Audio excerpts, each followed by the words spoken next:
Hello everyone, Juicebags here, and welcome back to some Minecraft Tekkit for 1.5.1. Now, in this episode, we're going to be focusing on Tesseracts and getting a couple of really good examples of what they can do for you. But before we get started, I want to kind of show everyone the few changes we've made. First off, you see the ceiling here is no longer glass. We've got some nice birch and some glowstone going on. And there's several reasons I did that. The main reason is that part of the process for building Tesseracts, and really the only difficult part of it at all, is you need a bunch of ender pearls. You're going to have to liquefy these ender pearls to make the unattuned Tesseracts, which means you have to go out at night and go farm up some endermen. Now, as you see, I'm back down to level 4, and I pulled the classic mistake of leaving the front door open at night as I was out farming. Of course, with the glass ceiling, it was pretty dark in here, and the guys just rolled on in, and I came back in, saw the door was open, and came in, and got pretty well gang raped by about 5 creepers. You see, they got me all the way down into there. But anyway, so this whole area got blown to hell, so I figured why not just get a proper ceiling in. The glass was kind of meh. Anyway, if we head on upstairs, we see I also put in a workbench over here. We've got it fully powered now, and in the process we're also charging 2 redstone energy cells. That one's already full. And it's good because I've been just chewing through the energy out there at the quarry. So anyway, I got this little workbench in. I went on and put 3 powered furnaces in because I had a lot of projects going at once, and I wanted more opportunity to smelt there, or to melt things down. Then of course the magma crucible and liquid transposer kind of work hand in hand up here, and we're going to be using that in just a moment. We got our induction smelter back up and our pulverizer back up. So making the most of all the ore we find, and the quarry's really doing a hell of a job. So let's go ahead and take a look at our first Tesseract that we're going to do. And that is going to be a liquid Tesseract. Now you see, to make a liquid Tesseract, you need copper, silver, tin, a pneumatic servo, which are all very, very easy to come by, an unattuned Tesseract. Now, to make an unattuned Tesseract, you have to take a Tesseract frame, which is also very, very easy to build, and melt down some ender pearls, pardon me, turn those into liquid, and then fill the unattuned Tesseract. So let's go ahead and see that in action here. See, I've only got 3 ender pearls, so I'm hoping that's going to get it. And then we'll put our empty Tesseract frame in.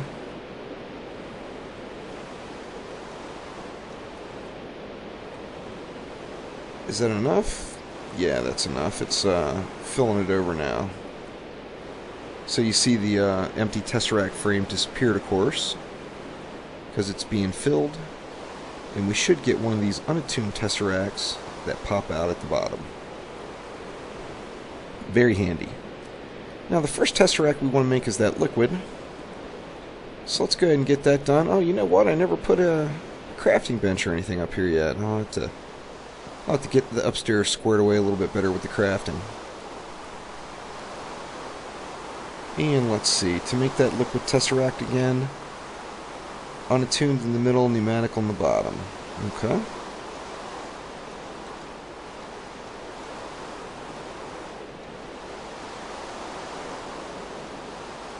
See, let's go with the unattuned in the middle, a pneumatic. What order were they in? Copper, silver, tin.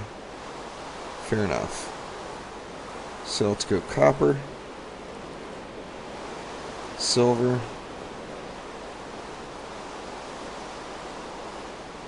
and 10.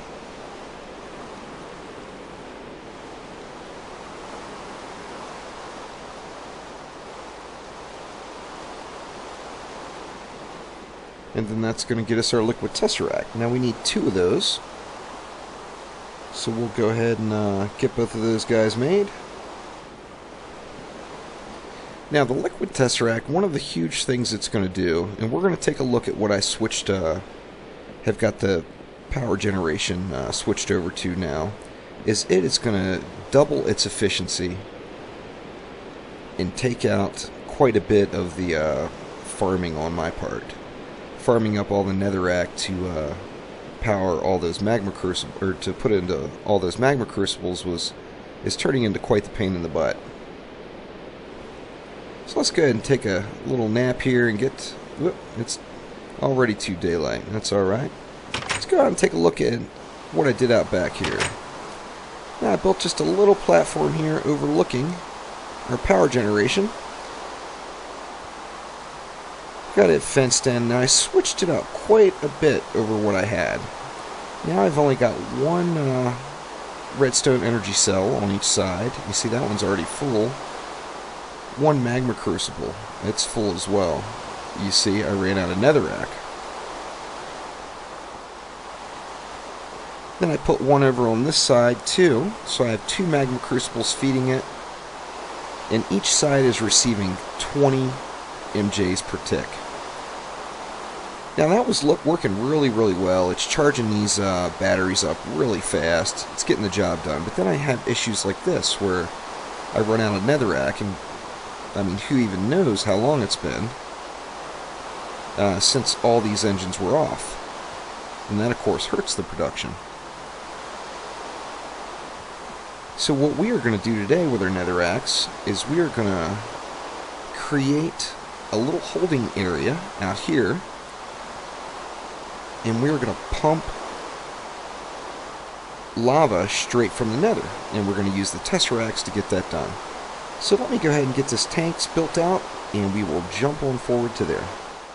Alright, so as you can see, we've got a nice little tank set up out there. Just some easy to make glass tanks. And we have gotten rid of the battery and the magma crucible from both sides. So let's go down and take a peek at what we did. Now this freed up a couple of those batteries as well, because I didn't need them there to monitor the input of the magma crucibles to keep them geared down enough. Now if you notice on the tanks, the liquid duct through the middle is going into the tanks. The liquid duct on both of the outsides is coming out. Yeah, you have to go through and change all those inputs with your wrench. See, that's out and so on. So what we need to do is find a way to get lava pumped into this center tube to fill these tanks up. And we're going to do that with a liquid Tesseract. Let's take a peek at it here real quick. I'm just going to slap that bad boy down right there.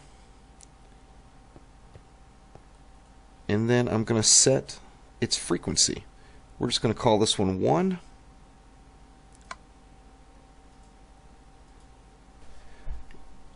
And we're going to name it lava. And there we go. Now you see it's active on that frequency.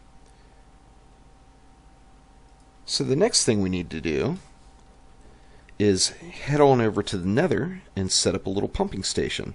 So let's go ahead and jump on forward to that point. Alright, so here we are, back in the Nether. Lovely place that it is. As you see, I built a little platform down to just a tile above. Now I got a pump set up. Of course, I got a redstone energy cell there. I'm going to really lower the... or I guess 20 is fine. I'll come back down and check on it later to see how it's holding up. And the pump, of course, is sucking the lava up and sending it over to this liquid Tesseract. Now, I've got it set to the same frequency as lava, and you see it is active. Now, one thing I forgot to mention is one of the things you need to keep this working is a chunk loader. They're pretty easy to make. An enchantment table, 5 gold ingots, and an ender pearl get you a chunk loader. You have to put that down. The reason being is this area will not stay active, so none of this will actually be here because it's not loaded when you go back to the overworld. Oh, we've got quite a mess happening. Maybe I should go ahead and close this in a little bit. Let me deal with that guy, and then I will get this squared away. Alright, you see, not a fantastic job, but I do have this slightly enclosed in just with what I had on me. I grabbed some glowstone for a little roof there. So we got a little ceiling anyway. So we've got this chunk loader down, and as I mentioned, none of this exists when we go into the overworld if we don't keep that chunk loader active. Now, I just set that for the radius of 1 chunk. And you can hit show lasers and it will show you the chunk that it is keeping active. Which this should be fine right here. You know what, let me just go ahead and go 2 chunks. Take a look at that.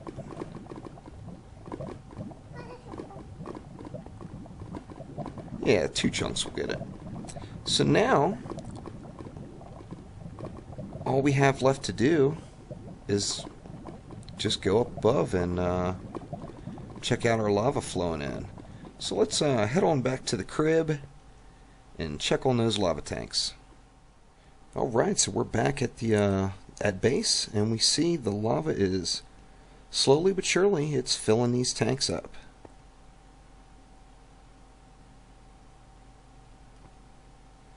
So, the next thing we're going to need to do, once these tanks are full, is we're going to have to activate these outputs, and we're going to do that with just redstone torches.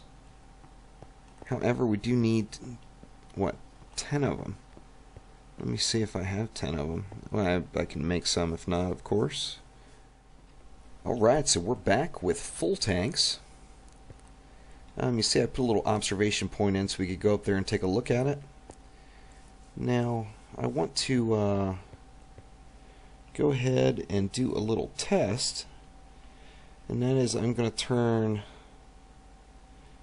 Okay, both of those are already sucking in. That one's full. This one's close. Let me just go ahead and get rid of that one, just so we don't have it as a distraction. And I want to take this empty redstone energy cell and just, or you know what, I could just put it right where that one was. Derp.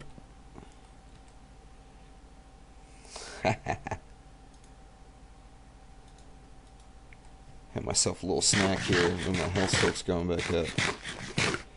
Nothing like a refreshing orange. Anyway, we'll put that bad boy right there. It's in, and then that one of course is full, so that one's a non-factor. And then let's go down and get this thing fired up. Got our redstone torches ready. Now I'll clean this all up a little bit, but for right now I'm just going to slap down torches on both sides and get that lava pumping out.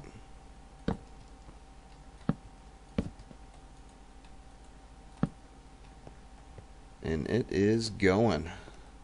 Put a big dent in the old tanks there, but as we see, our magmatic engines are all completely full, every one of them.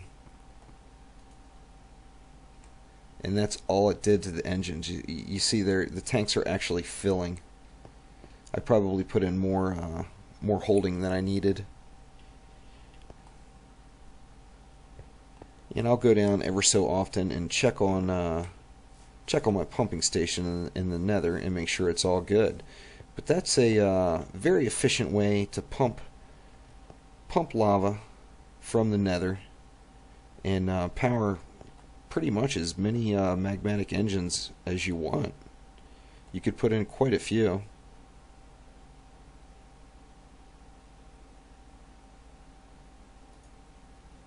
See, they're at maximum power. So let's go take a look at our energy cell real quick and see how fast it's going up. Look at that. Holy crap, it's already 100,000 up. Wow. So we'll go ahead and let that run. Now I'm going to run into a problem here. Well, I guess the conduit also absorbs some of the energy, so I'm not sure if I'm going to have a problem with these engines, because this is just way more power than what I need until I get my next little bit set up. Oh, you know what? As a matter of fact, let me just go ahead and cut off the lava supply to them.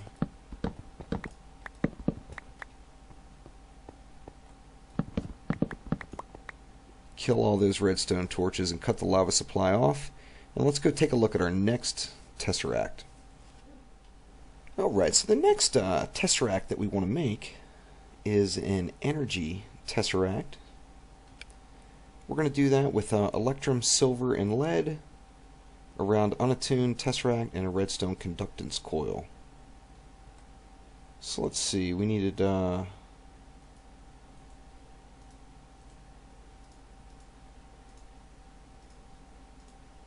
and then one electrum, and that's going to give us another energy Tesseract. Let's go ahead and get those guys set up. Take a little nap here first.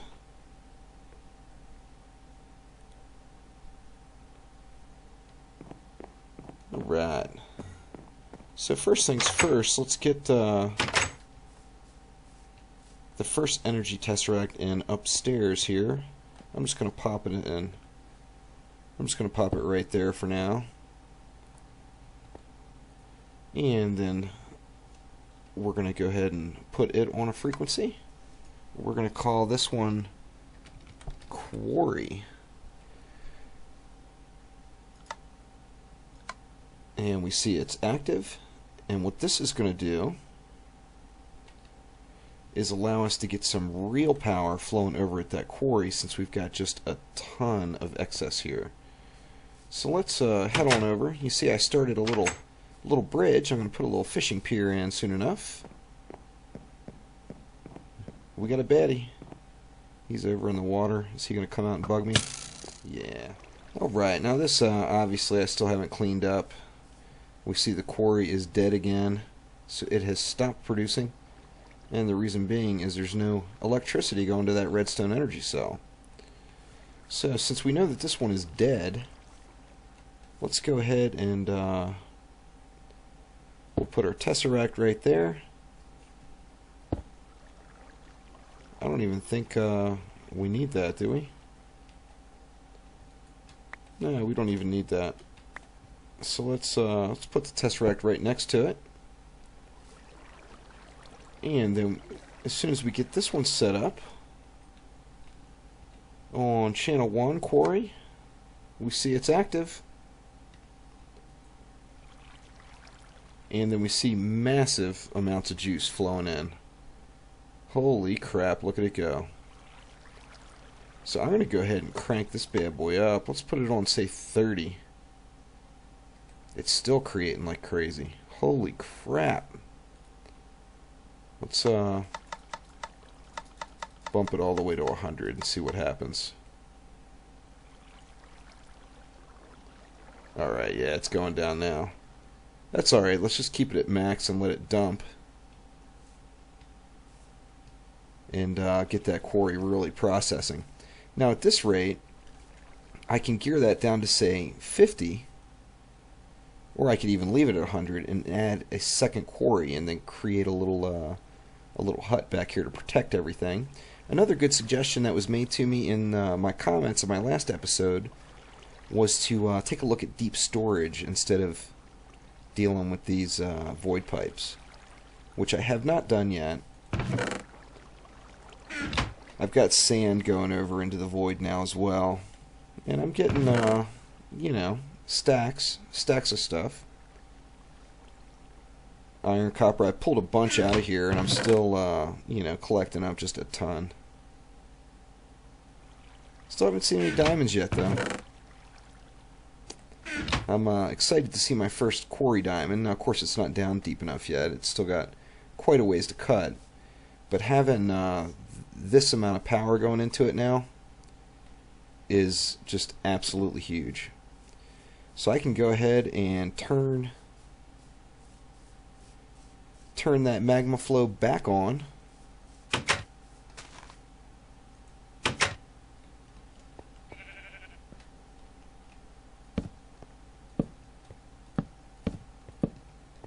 Let's get all 10 of these guys opened up.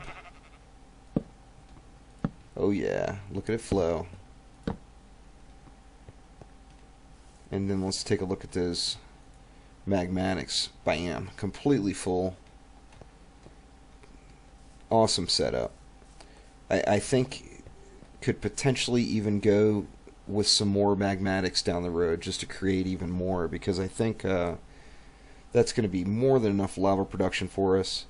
And just having the you know, the benefit of not sucking more than half of what you're creating. And that's what I was doing with those magma crucibles. So let's take a look at this energy cell now, and holy crap, it's full. It's already full in just those minutes it took to run out to the quarry. So this is the power I'm going to stick with for a while. This is I'm very happy with it. It's going to allow me to put some stuff in. Next episode, we're going to automate that orange collection. We're not going to be able to do any juicing yet, but we will collect up those oranges at least. And I've got an interesting little thought as to how to get that done. So I'm excited to get the next one out. Thanks again for watching. Click that like button and please subscribe. Thanks again.